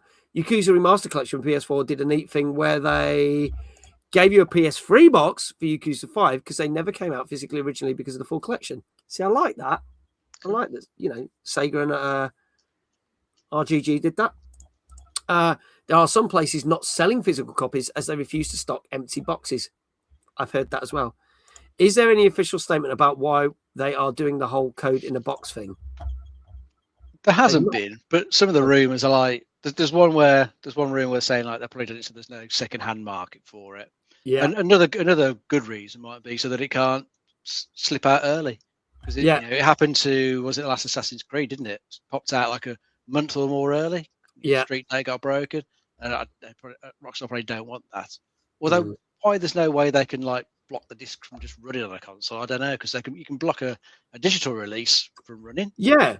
And then the physical disc installs to your machine, so I don't know why they can't just block the executable file. So this is what I don't get. You're right. The disc only holds so much of the stuff. So if you have to download the rest of it, if you try to download it, it do what like you when you pre-order when it says it will download when it's ready, but you can't play it. So Yeah, why I can't don't get we why you do can't do that with the disc version. Because whilst it's got stuff on the disc, everything on the disc installs to your console anyway. Yeah. I think I use the disc to confirm that you've got it in the drive. Yeah. Eligible to run it, but I don't get why you can't block the whole thing into the release date. Who knows? Yeah. Must be some reason I'm just not aware of. Rodney says, I actually imagine my mum having a fit of anxiety. She bought me a game and it was missing when she got it home. She'd be like, what's that piece of paper? Surely they can block online services. Well, this is what we're thinking. Online is probably easier to hack and release than physical. Yeah. Oh, I'm going to miss physical game. Fucking it better not die. Oh, I'll be ranting on this show for more years to come. There you go. I mean, it is kind of heading that way because most of the sales are digital these days. PC went fully digital donkeys years ago. Yeah. So I miss it as well because I like physical. I've been buying a few games on the PlayStation and plugging it. Don't know. It's none of this shit. Oh, you older people with your physical copies. Yeah, we're old and set in our ways. None of these great games, physical. Fuck that. Fucking. I remember a day when we had cartridges as big as your hand, and now we've got bits of paper. Yeah. Oh, yes. The cartridges are lovely, though. Plug them in, turn it on. Cartridges are gorgeous. Yeah. Fantastic. Yeah. And you can blow on a piece of paper and it still don't work. The age of getting PC games on discs seems centuries ago. I agree. How many people remember floppy disks? Yeah. I can remember to swap 11 discs around for, I think, one of the Indiana Jones games and Beneath the Steel Sky. Yeah. I had to use one for a PowerPoint about the royal family in school. I don't have a DVD drive or CD drive in a PC, so I'd be fucked. Blow the cartridge, then at least you know how to please a woman. Fucking hell, King. Sod it. Break out the Amiga. Okay. Anyway, we shall move on. Let's move on to our next guy. And it's funny we're going on about physical media because we're talking about this. Because this is what we're going to talk about. This is the brand new version of Star Fox. This came out on Thursday on Switch 2. I played this on Thursday. I'll give you my thoughts about it a little bit later on. But for those who don't know, here is the trailer for the brand new Star Fox on Switch 2. Prep the R-Wings. We've got a job to do, Star Fox. We're gonna take the system back from Andros, one planet at a time. So you want us to cause some mayhem? That's my kind of plan. It's the deadliest stretch of space in the system, Fox. We'll be pushing the limits like never before. I've been developing a prototype submersible. Never change, Slippy. Bring that ship down before it's too late. I'll target the lights on the left. You guys go right. I can't believe they got past us. With all due respect, General, you can chew on your condolences. Ah, the son of James McCloud. Was that Dr. Andros? Don't let them escape!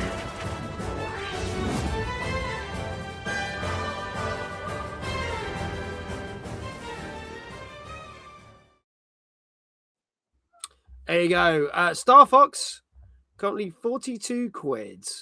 I think that's the cheapest we saw it, I believe, when we were discussing this on Thursday.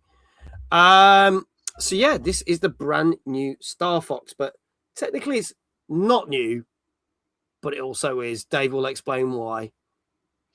Yes, it's a very nice looking remake. I think it's like the third or fourth version of the game that originally started on the N64. I think I had like a 3DS version, then it was kind of redone for the Wii, and then I think it's this version. So yeah, it's been redone a few times, which in a way is kind of disappointing because it would be quite nice to have like a proper brand new Star Fox game. But I kind of guess they're just like they've done this so they can just test the waters to see how popular it is because it may be old, but it's still a good game, and they're giving it a very nice like glow with the graphics. It looks really nice. They've added some good looking cinematics to it, some good voice acting. All that looks really nice. But it's the same campaign that we had, way back on the N64. I think there's still like multiple routes through some of the levels depending on what you do. So it actually can change your route through the level. So whilst you could, I think blast through this in like an hour and a half or something like that.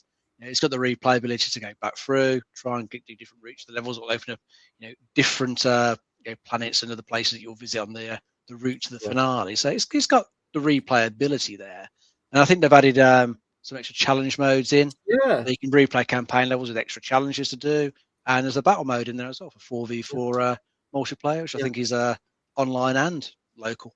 You can play there. So it's got a reasonable amount of stuff there. And it's not a bad price for the digital version, 42 quid. It'd just be nice to actually see them do something new with Star Fox. Because it kind of remaking the same thing over and over. You think, well, can't you move on a bit? But I guess if this does well, hopefully, might see a new game in the series. I think that's probably their plan, is that if this kickstarts and does well, then they will do another one, hopefully. I think that's probably the plan. I hope it is. Yeah. The only other different game we got was Star Wing or Star Fox 2, which became included on the mini SNES, which was more of the excellent Star Wing / Star Fox that we got on the original SNES. So, there you go. Loza, hello. How you doing? Good to see you. Arkham, your thoughts? Are you a big Star Wing, Star Fox fan? See, the last one I played was Star Fox on the 3DS, and I think it's the 4th iteration we've had of this, because it started off on the Super Nintendo, and then obviously Star Fox 2 we didn't get, and then Lilac Wars, Star Fox 64, then 3DS and this. But if I had to switch to it, I'd give it a go, because I do like Star Fox. It is good. Like what Dave said, it's got the replayability on it and same campaigns and everything. But it graphically it looks phenomenal, and just just happily give it a go. Yeah. I saw people didn't like the characters' designs and preferred the Mario 2 movie Star Fox design. Interesting. Smash Brothers has done wonders for keeping us wanting new Star Fox stuff. I still want a new Kid Icarus. Oh, God, those were the days. I remember that. I like the options. I've got a stack of Super Comic-Con and N64 cartridges in front of me that are over 30 years old, and I just plugged them in and played the game as it was when it was released. Nice. I'll miss that in the future. I agree. The character personalities are what I like about most Star Fox, and the new ones nail that nicely. I'm going to say, though, I'm afraid I didn't like the look of the characters. I think me as a little kid would have been terrified by them. Because some people were loving this. So when we were streaming this on Thursday, some people were loving it. Some people were. I did enjoy it. I've still got a lot more to play and discover on it. I've done one whole run. What I thought was funny was, and I ate my own words, as people would have seen on the stream. When it started out, I was like, I'm playing this on like normal mode, and it felt really easy. And I was like, oh. And then suddenly halfway through the campaign, it just ramped up incredibly difficult. And I didn't actually finish the first run. So I actually had to set it to easy to complete the run. But there are lots of different routes. There are lots of things. Like we didn't even do the underwater mission. And yeah, Falco's character, what an absolute arsehole in this. He's fucking horrendous. I like all the other characters, and I think it's very well voiced. I think it looks great. It's great fun. So you know what you're getting with this. It's great fun. I want to play more of it. I did try some of the challenges off stream. I like how they've done that, because you can go back and that will help you find other stuff as well. But I want to try all the different routes, and then I'll give it an overall decent opinion. There's still part of me that was a little bit like, am I being so nostalgic that I preferred the original Star Wing more? It's little bits of that like, because I recently played Star Wing again. So I was kind of like, I liked it so much. But because I haven't done all the routes, when I did the one thing, I said, it feels like there's certain elements that are missing from it. Mm-hmm. But they may come into play when you did the different routes. So I'm kind of like, I won't fully comment on it, but I am enjoying it. Falco can be a dick, but they cranked it up here. They did. He used to be a good guy with a big ego. Now he's like, how do they put up with this guy? Does it feature only content from one game or more than one? So it's closer to the stuff that was on the N64, because the map from Star Wing, it features some of the same planets, but the levels are very different from the SNES version. So it's closer to the N64 stuff and the DS stuff, because you've got the tank level, you've got the underwater level, which was never in the SNES version. I also feel they give you the option to go from first person to that. And in the SNES version, you got levels that were dedicated to the cockpit thing. I haven't found that yet. And I like that they did that it bounced between the third person and first person. It doesn't seem to do that. And I don't know if in the harder versions, the ending bit is different, but I found the fact that when you're getting out of the big base, it felt like that was a bit undercooked, because you could have had that as like a bit like a TIE fighter thing, trying to get out of the Death Star, trying to avoid all the stuff. And this was just a simply follow the other R-Wing out. And I was like, oh, this is how it's going. So there's a few little things I've got little niggles with, but nothing that's spoilt the overall enjoyment of it. The funny bit was Mags going on, this is too easy, and got to one part, and it was like, fucking hell, this is difficult. And it was. I lost all 8 lives. It just went mental. I like that Slippy isn't incompetent over now. That he's more tech savvy. He still gets into scrapes, but I think they developed the characters well, and the backstory is good. Let's see what people are saying, folks. If you have just joined us, drop your scores in for what you think Star Fox on Switch 2 got. Let's have a look. Jenny, 9 out of 10. I know she loved the look of this. We were saying, she says this is a great one to get for the kids. 8.5, really good game. Just wish it continued a story instead of being another remake.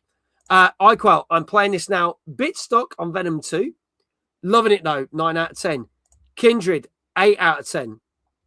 Hannah, 8.5. Rockmuse, 7. JL, 8. Ryan, 8. Tompa, 8. Flame, 8. Retro Shazar, 8. Chat, if you haven't put a score in. Jesse saying 8.5. Get your scores in the chat now. Dave, I'll come to you. What do you reckon this got? I'm going for an 8. Okay, going for an 8. Jake? Well, as long as I can check my G diffuser and do a barrel roll, I'd say about an 8.5. Okay, all right. Cool. I'm just hoping they've kept that in the game. That's the one thing that I want. Yeah, check your G diffuser! Yeah. There's even a bit where they do the whole good luck, but they sneak that in another bit, and I kind of like that, how they did that. So there are little nods that are cool. I also forgot to say, one thing I did like, if you got your characters killed, there was no consequence. Or their ship got crashed because they never die. The ship got right. There was no consequences. In this version, if you do it, all the cutscenes change. So Falco was even more pissed at me because I let him get shot to shit. And the cutscene is different, and there's multiple versions of the cutscenes. So I like. It's fine if Falco dies. He'll just turn around like a rotisserie chicken or something like that. Yeah, of course he will. It's all good. Yeah. I like the fact that he says, hey, Einstein, I'm on your side. 8, just due to the ability to motion track your body motions on camera. That's the other thing. If you've got the camera, it'll put you in the cockpit with your head, which I think is quite funny. It says the amount of people using it for video podcasts is hilarious. So there you go. If there are no more scores, I can tell you that Star Fox on Switch 2 got 8 out of 10. Ooh. So there you go. So Dave, congratulations. Thank Second you. one right this evening. We'll come back to you shortly. But let's have a look. All the people in chat said it. Retro Shazar, congratulations. Flame, Tompa, Danka, Ryan, JL, Kindred. All of you said 8. If I've missed anyone there, I apologize. Quickman says 1 off.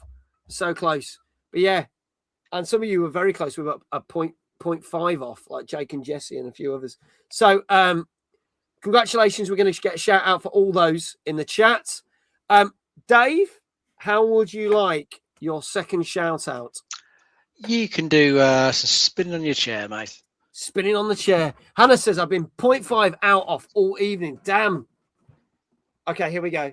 Are you ready? Go for it. Dave!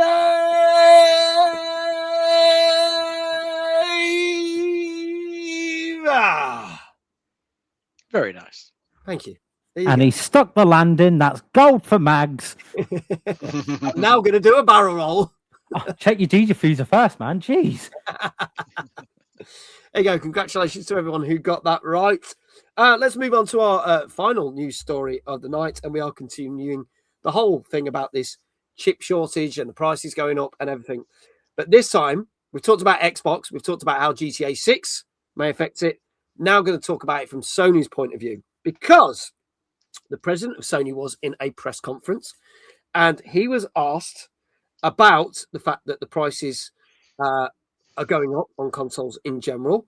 And PlayStation, as we know, put all their prices up back in April on all consoles. And there are concerns that the prices will go up yet again on PlayStation. There was, in this conversation, they stated, not just for the PS5, but also for the future PlayStation 6, whenever we may get that, would Sony ever consider selling the prices at a reasonable price point to what the market should be, right? Because at the moment, the consoles are not where the market should be. It's gone through the roof. His response was, Sony will never sell hardware at a significant loss. And that is why they have constantly put prices up on the PlayStation 5, because of the hardware shortage and the fact that it's costing them more money to put the chips and the parts in to do this. And therefore, if they are to release a PlayStation 6, price would reflect what it's costing them, and they would never, ever consider selling a console at a loss. When you look at it that way, it's just classed as bad business, because if you do that and you're losing money, why would you do it? Now, here's the interesting thing. Some stats came out during May of 2026.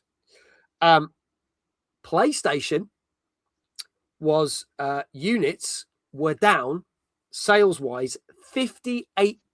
So a month after they put the prices up, this 58% drop in sales on PS5. They have not had this happen since May of 2000. So you are talking 26 years since they have had a slump like that. What's interesting as well is Xbox unit sales are the lowest ever in recorded history in May. So you think PlayStation's doing bad, but Xbox is doing even worse. So things are getting pretty bad. And this is the thing. They're not selling, as we've stated. And then they're saying there might be the shortage of consoles. Prices might go up again. All this is happening. I think it's, from my opinion, and I want to get Jake's and Dave's opinion and chat's opinion, I think it's right that companies don't sell things to make a loss, because if they make a loss, they ain't going to last, and then PlayStation ain't going to exist, or Xbox not going to exist.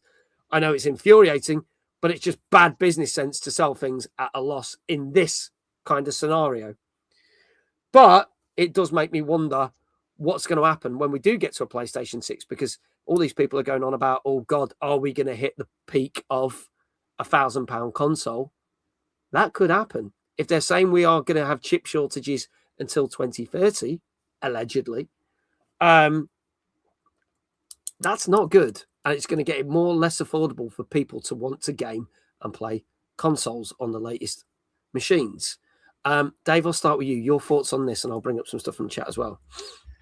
Yeah, well, I mean, if a PS6 does appear, it is like $1,000, £1,000, then you can imagine it will be a pretty poor launch for Sony for that. Yeah. And I kind of think, regards to just saying, I kind of think next generation is just probably going to see, a really, really long cross-gen period, because probably, a lot of people just won't move from the existing consoles they got. If you manage to get a Series X or a PS5 at a reasonable price, probably going to stick with that for like the long haul until we hit a point where prices start dropping, because it's $1,000, £1,000 for a console.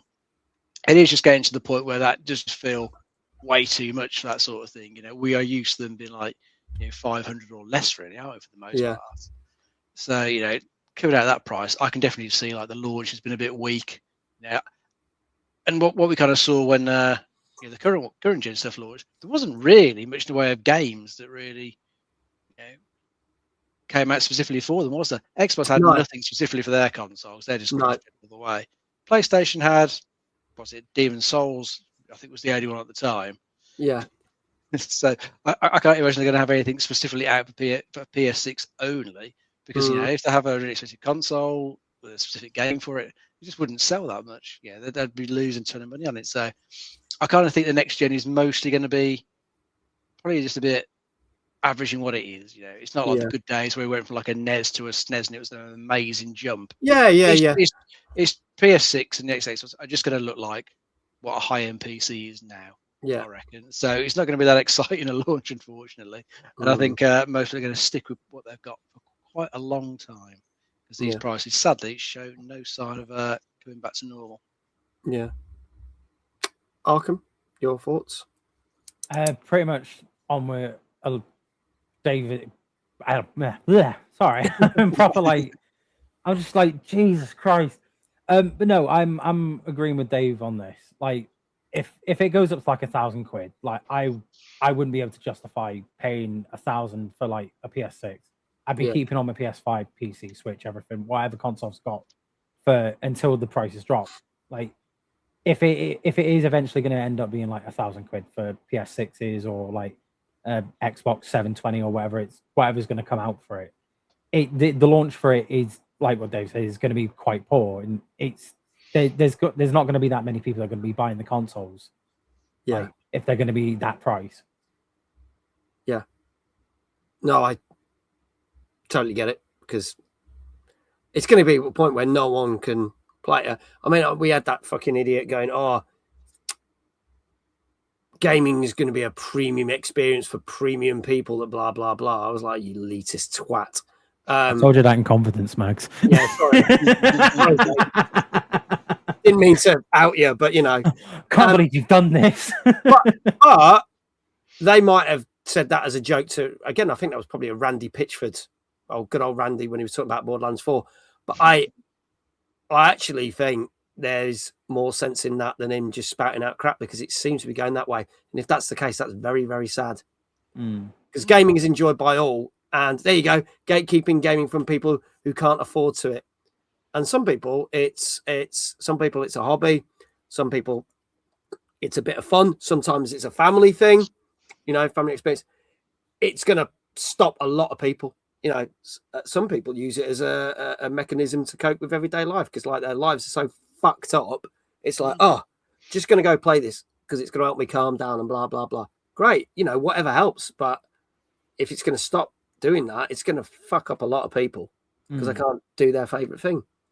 I'm like that. Like when it comes to like gaming and stuff like that, it helps quite a lot with mental health, because I do struggle quite a lot with that. And like, even if I'm like, I don't know, I'm playing Rocket League with people, or if I'm playing like Black Ops 7 or whatnot, it helps escape from like real life world and like all problems and stuff like that. And if it's like what Kindred said, if it's it's gatekeeping essentially for people that can't afford it. So if I can't afford £1,000, like what am I going to do? Like I'd be as well just sit there and twiddle my thumbs essentially. Yeah. And did you know what the funny thing will be is they might go, we'll do a trade-in scheme. So take your Xbox Series X that we're charging like £750 for it. You give it in, we've got £1,000 console, but we're only going to give you £250 for it. You can see that happening, can't you? And then they fucking refurbish it and sell it for even more. Yeah. So, there we go. There you go. Now the Xbox and PS will be like how the Neo Geo was, except it's tangibly advanced and there's no SNES Mega Drive for a third of the price. Gaming is a social experience too. The concept of people gaming together for some people who can't socialize outside for whatever reason, I'd happily get lost in Pokapia. There you go. Matt, good evening as well. Good to see you in the chat, my friend. But there you go. Sorry the news was all depressing pile of shit, but that's the way we are, and that's the way the gaming world is. Prices are going up. Consoles are more expensive, not going down. First time ever in the history of gaming that prices are always going up and not going down. That's the world we're living in. We're fucked. Mm-hmm. There you go. There you go. Jenny says, gaming is my version of meditation. That's cool.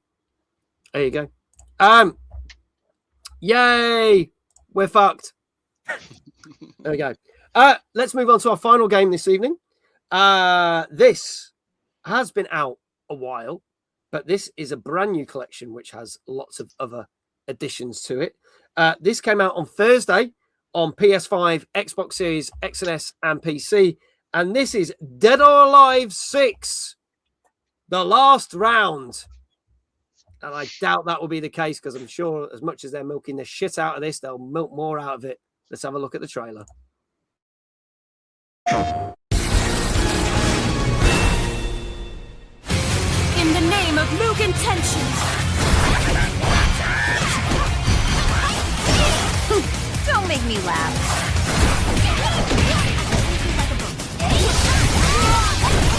I feel a storm coming.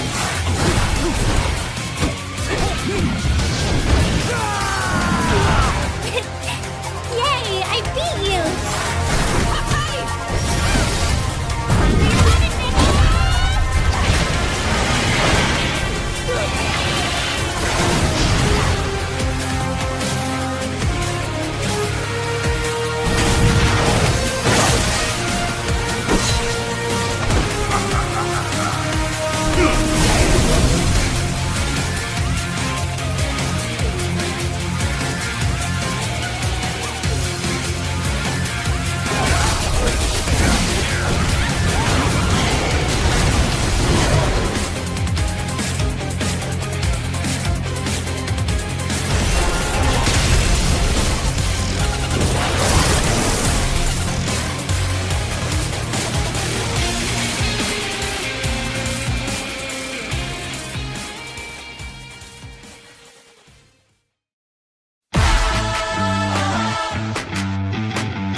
There you go, folks. This is Dead or Alive 6, which has already been out for a while, but now we're getting a bundle with everything, allegedly, but at what cost? Dave, tell us more about this. Yeah, it's just a slightly upgraded version of Dead or Alive 6. I think you've got like the 24 base characters in, plus I think about 4 other ones that were previous DLC. And I think it's got quite a number of costumes and stuff in there as well. But I don't think they've included like all the costumes, because this game was quite famous for having like a stupid number of like costume packs that you could buy if you really wanted to for the various characters, mostly for the female fighters, because whilst Dead or Alive, it is a good fighting game there to learn the skills of. I think it kind of got overshadowed a little bit by like all the scantily clad costumes you could get for the female fighters and the jiggle physics that they proudly touted years ago. Seems to be more what this particular game is known for these days. But I was looking at some stuff about this particular version earlier. It doesn't look like it's gone down particularly well with like users, because there's no like upgrade path if you did own Dead or Alive 6. So you've got to buy this one again.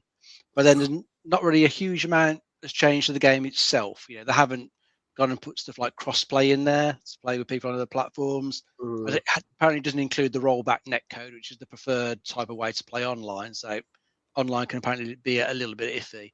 And I think there's some content that was in the old version that isn't included in this. So you would have to buy some little bits again. Like I think there's some like additional fighters. I think they probably came from like other franchises that you got to pay for again. I think they cost a little bit more for this version. So a few things like that are rubbing up the community the wrong way, which is a bit of a shame. Because I think underneath all that, it is still a decent fighter if you want to spend the time, learning the characters, learning all the movesets. It can be quite deep learning all that. Yeah. But as Ian also mentioned at the end, there is like a free version if you do want to just try it, which includes 4 of the fighters. You can just download that and have a blast, and if you like it, buy the full one. But it gives you a bit of a taster. Quickman says 2 of the DLC characters aren't included, which is always good for a final edition release of a fighting game. That's crazy, isn't it? Jake, your thoughts on this, dear sir? It looks good. I'm not the biggest fan of Dead or Alive. I'm more of a Tekken or Mortal Kombat kind of gal. But like, I can see what it does for people. Like, I mean, from the trailer alone, I recognize like 2 characters from and they were from Ninja Gaiden, and like graphic wise, looks good. Obviously, like what Jave, what the hell? I'm so sorry, not Jave, Dave. Yeah, I don't know what's up with me tonight. But like the jiggle physics on it as well, like the vast amount of costumes that you can buy. Like, I mean, the way that I see it, why bring out this version if you've already got like Dead or Alive 6 already, and they brought out this, surely it'd be better to have it as, if this version that they're bringing out, surely it'd be better to have as a sort of a free upgrade, like what they do with like most games these days, with like graphic enhance and everything like that. But like include all the DLCs that come with it prior and everything, so you're not having to spend X amount of money on buying the game again and then buying the packs again and whatnot that you've already purchased before. Yeah, it seems to have alienated a lot of people because everyone's got to go buy it again if they want this. Yeah, which is mental. This is currently 33 quid on all platforms. So there you go. It's not even a price drop or anything. It's 33 quid. Let's see what people are saying in chat. Get your scores in. Danker, 7. Kindred, I'll go 7, but won't be surprised if this is lower. JL, 7. Hannah, 7. Lava Bing, I feel like most fighting games tend to lie in the 6.5, 7.5 range. I might say 6.5, so I haven't heard much about this being good. I've never seen the word scam on so many player reviews on Steam. Damn. Okay. Ryan, 6. I'll start with you, Jake. What do you think this is? Chat, get your scores in. I'm going to give it a 5. Oh, okay. 5 out of 10. Jenny says a 6.5. Dave, what say you? I'm going to try 6.5 as well. 6.5 as well. Okay. Flame saying a 7. Any more for any more? Folks, this is Dead or Alive 6, which is 33 quid. This is Dead or Alive 6, the last round edition, which came out on Thursday on PS5, Xbox Series XS, and PC. Retro Shazar saying a 6. If there are no more guesses in chat, I can tell you that this got 6.5 out of 10. So the highest scores this got was a 7 out of 10. But then some of the scores from the critics were lower. So this dropped it down. They did say this basically fell short of what it should have because of the way it's been dealt with. As Dave pointed out, no rollback netcode, no cross. I fucking have a fighting game and not have it cross-platform. Fuck's sake, what are you doing? That's a massive downfall. Lots of stuff that has not gone well. I would probably say stay clear of this for now. Also, they've released a fighting game without rollback netcode in 2026. So the fighting game community has called it Dead on Arrival. I like that. Yeah, probably. Wait for the 7th game. They're working on that. Yeah, well, we know. Yeah, that we got that. Virtual Fighter 5 Revo had so much better re-release. I think it did actually. So there you go, Dave. Congratulations. You said a 6.5. Therefore, we will give you your third shout out a little bit later on. Jenny, congratulations. You got it right. And is that it in the chat? Was it just Jenny? Some people did say 6. Oh, Lava Being. Congratulations. You said it as well. So you get a shout out as well. Says 2 of you. 2 of you there. Congratulations on you for getting it right. Let us know what your total scores were in the chat. Dave, you got your third one right. How would you like to shout out? Do you walk on from the side? Okay. Me or Bob Ross? I think we did Bob Ross last time, didn't we? So we'll just go with you this week, shall we? Okay. Sorry to disappoint, folks. Are you ready? Yep. Go for it. Dave! How you doing? All right. I think my knee cracked as I did that, so at least that makes up for earlier. Oh, good. At least we got it in the end. Yeah, we got it. Better late than never. We're consistent, at least. There we go. So before we do the end of the show, I've just realised.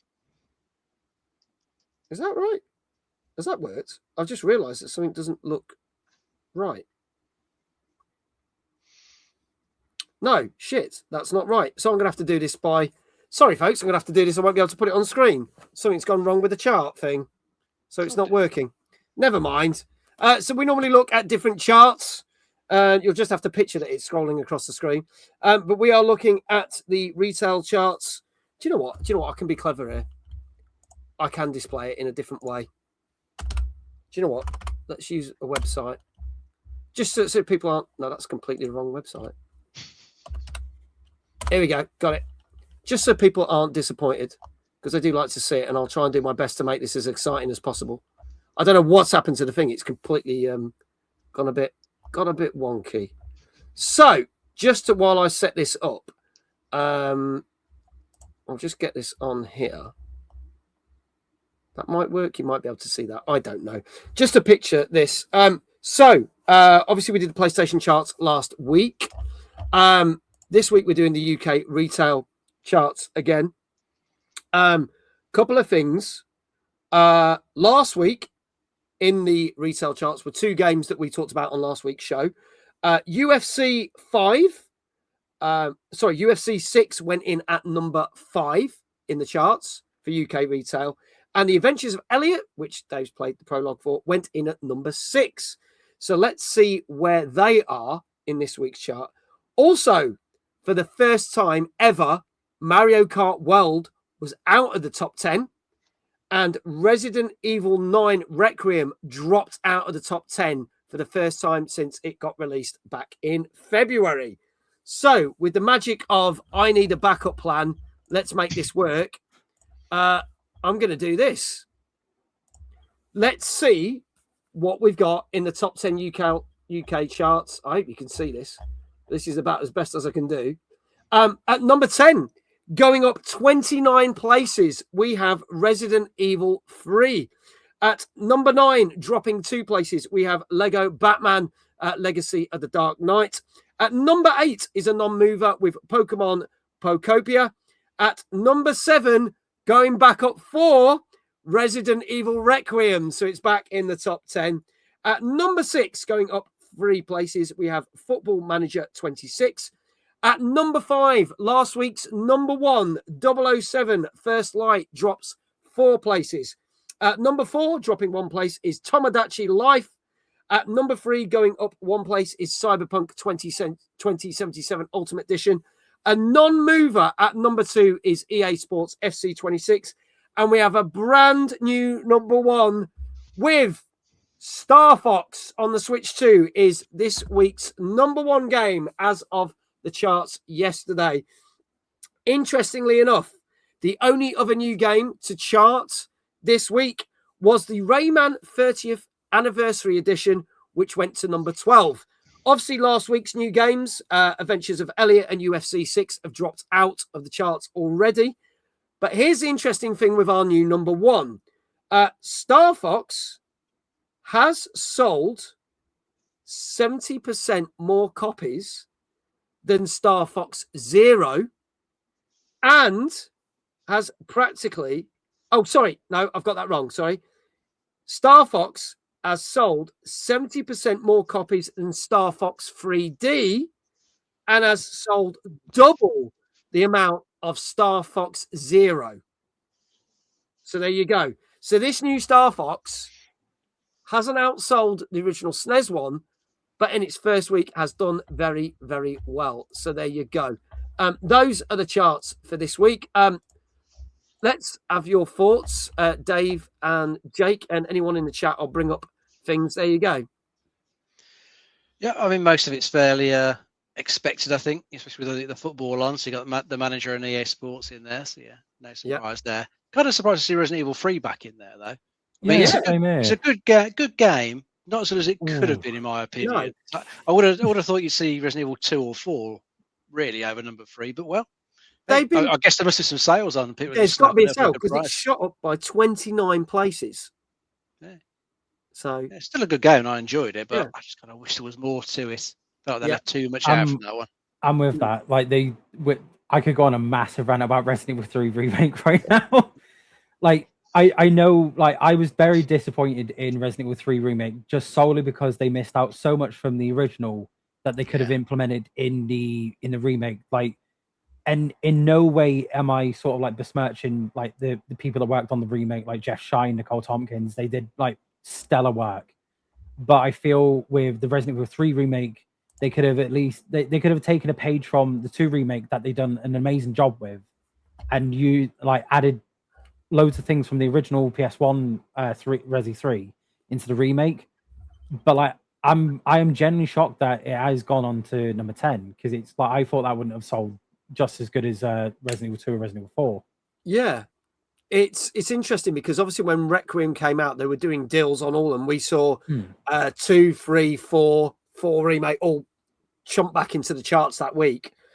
And it was interesting to see that Resident Evil Requiem left the top 10 last week for the first time since about, and it's come back in, which is good because I think it deserves to be doing well.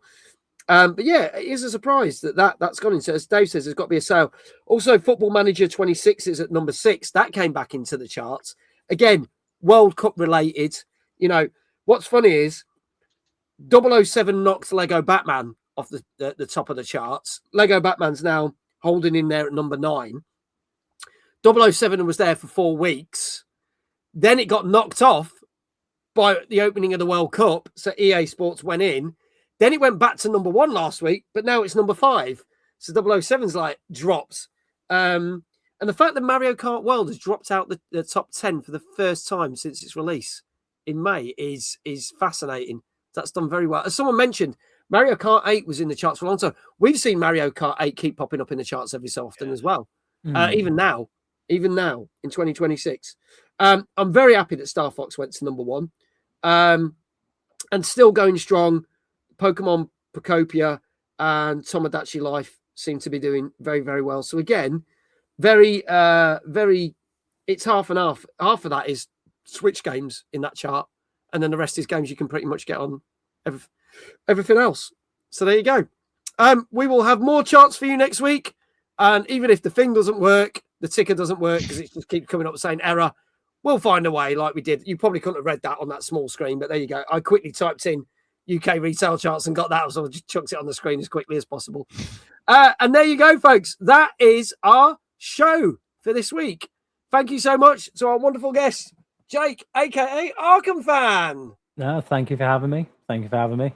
You are very, very welcome. If you are not following Arkham Fan, you can do so because the links are going to appear again one more time. I know we've been dropping the links in the chat throughout. Please do go and follow. He should be on sometime in the next hour on Mr. Oddjob's channel. Hopefully, yeah. Doing some house flipper. So please do go. When are you next on after that? I should be on tomorrow. I'm not sure what time yet. I need to sort out a schedule and stuff, but I should be playing some like Game Boy Advance games, PS1, just to get all the retro achievements for them. Sweet. That sounds really cool. What games on Game Boy Advance? So today I was doing Metroid Fusion, which is one of my favorite Metroid games. But I mean, I think it just all depends really. I mainly just go for like, again, Metroid Zero Mission or Metroid Fusion, but like I'm trying to sort of branch out into different ones. So I might do like Sonic Advance. I might do like a Beyblade game. Yeah. Like not entirely sure. It's just literally just whatever like catches my eye at the moment. That's cool. So fingers crossed. He does. If you want to find out when Jake is on, you can join our Discord because Jake posts in when he's going live in our Discord, so you can go and watch him. Make sure you go and do when he's next on, and hopefully we will see you a little bit later on with some house flipper with Mr. Trots. So we'll see. There we go. As always, thank you to the wonderful Dave, the co-host who knows the most. Always a pleasure, mate. Always a pleasure. Next week, our guest will be Jeff from the podcast 8-Bit Back Issues. He was a guest on last year. He is back. He will also be exhibiting, not as 8-Bit Back Issues, but he's one of our wonderful exhibitors at Timeless. So we're talking a bit about that. He is our guest next week on TNGC. Tomorrow night, you lot asked for it. We're going to do it. We're going to have a community night just all around Jackbox. That is going to be at 8:30 tomorrow. You get to pick the Jackbox games, all from the random 12 games that there are, soon to be 13 when the new one comes out in October. Thursday, haven't quite set what we're doing, but I have got a preview of a fantastic horror game from Team 17 called Silver Pines. Plus, we will probably be playing one other game because we're doing some indies because we've got no big titles coming out really until the back end of next week. But as I said, we will be covering the new Doom DLC for my sins, the new Assassin's Creed remake. We have also got this new Splatoon game and Denshin Attack and, dare I say it, Halo campaign involved. You never know. I may enjoy it. We'll see. You may. That's it. That's it from us. Thank you so much. We'll go do a raid if John is on, which I'll be surprised if he is right now, but as my stream deck loads, I don't think he is on yet. Yeah, I've just seen his Discord. He can't stream. He's too much pain and discomfort. Bless him. Oh, bless him. Okay, so he's not going to be on tonight. House Flipper has been postponed, ladies and gentlemen. You can have a night off. Jake. I'm going to have to check my G diffusers and do barrel rolls now and I know. use the world. What am I going to do? Bless you. Gilfly's giving you a follow, though, so it will be all right. Ah, you darling. Nice one. Thank you, Gil, for doing that. Greatly appreciate it. Let's see who else is on. Yum. Let's go. Tell you what. Let's go. Oh. We've not raided him in bloody ages. What's he playing? Oh, he's not there. Oh, no, he is there. He is there. Matt Blair, who is a guitarist and musician. We've not raided him in ages. He's doing a bit of music, but he's also playing some 007 First Light. So I think we should go raid him because I've not seen him in donkey's years. So let's go do that. Matt is a lovely, lovely guy. So let's make that raid happen. That raid should start once we've run all the end credits. Thank you to everyone who's been watching. Thank you to all of you chat. Thank you to the mods. Thanks to everyone on YouTube and Switch. And we shall see you again with another TNGC next week. And I will see you at 8:30 tomorrow for some Jackie Box. On that note, thank you so much. Take care. Good night. Not all. Bye.